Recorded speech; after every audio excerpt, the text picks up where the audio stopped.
Les gares parisiennes sont très intéressantes parce que ce sont des entailles profondes dans le tissu, dégageant des grands faisceaux. Donc elles créent effectivement un paysage comme une rivière qui rentrerait, un fleuve qui rentrerait dans la ville et qui s'interromprait soudainement sur la gare. Et donc ces gares effectivement créent un paysage tout à fait extraordinaire. Ce qui est intéressant, c'est aujourd'hui effectivement, c'est qu'à Batignolles, on aura cette ambiance ferroviaire qui va imprégner quand même assez fortement le projet, enfin en tout cas pour ce qui me concerne, puisque j'avais fixé les deux lignes de conception architecturale sur deux thèmes.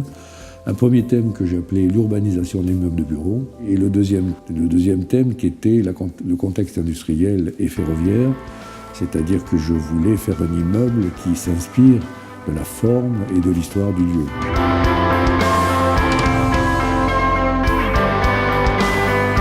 J'ai dit que je souhaitais urbaniser l'immeuble de bureau.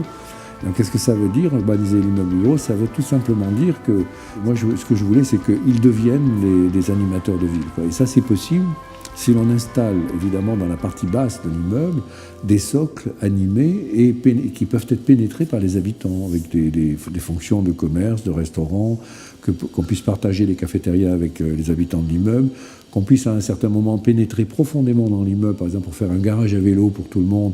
Et quand on gare son vélo, on a un balcon sur les voies de chemin de fer qui se trouve de l'autre côté sur la rue de Saussure. Et donc que l'immeuble devienne en quelque sorte agréable à fréquenter et que lui-même, dans ses activités intérieures, projette des halls vitrés sur la rue.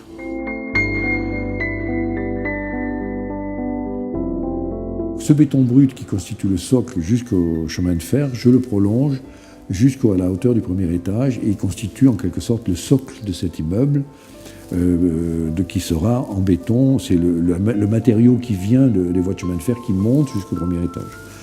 J'y passe une petite couche par-dessus d'un ciment doux, c'est pour faire une peau comme ça. Il s'adoucit au contact de la ville, mais c'est du béton. Et au-dessus, il y a un matériau qui est le même pour tout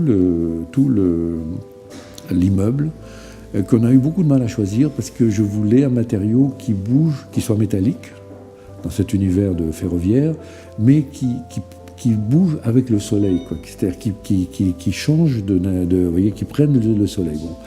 Et là, nous avons trouvé une anodisation argentée, silver, qui est très belle, et qui bouge, qui est posée maintenant, qu'on peut voir, et qui dans toute la journée devient bleutée le matin, un peu irisée rose, un peu orangée le soir, lumineuse dans la journée. Donc c'est ça, c'est ce que je voulais. Et des fenêtres qui ouvrent, évidemment, voilà.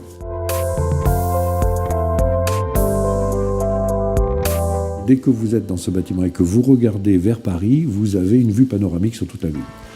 Et donc il y a un désir de panoramisme, des terrasses, évidemment, des bureaux qui vont être fantastiques sur tout Paris.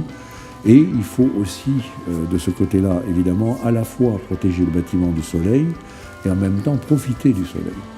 Donc pour protéger le bâtiment du soleil, l'immeuble est appareillé de grands louvres de verre orientables. Donc cette façade aura un côté très clair et blanc et avec l'aluminium silver anodisé. Là, ça donne un côté très lumineux en face au soleil. Et pour profiter du soleil, il y aura quand même pas loin de 2000 m² de panneaux solaires qui vont être installés sur cette façade et qui, additionnés aux panneaux solaires de la toiture, et qui, tout cela étant complété par un système de distribution de calories de frigories par système adiabatique, c'est-à-dire par évaporation d'eau sur l'air neuf, fait que cet immeuble ne consommera pratiquement plus d'énergie.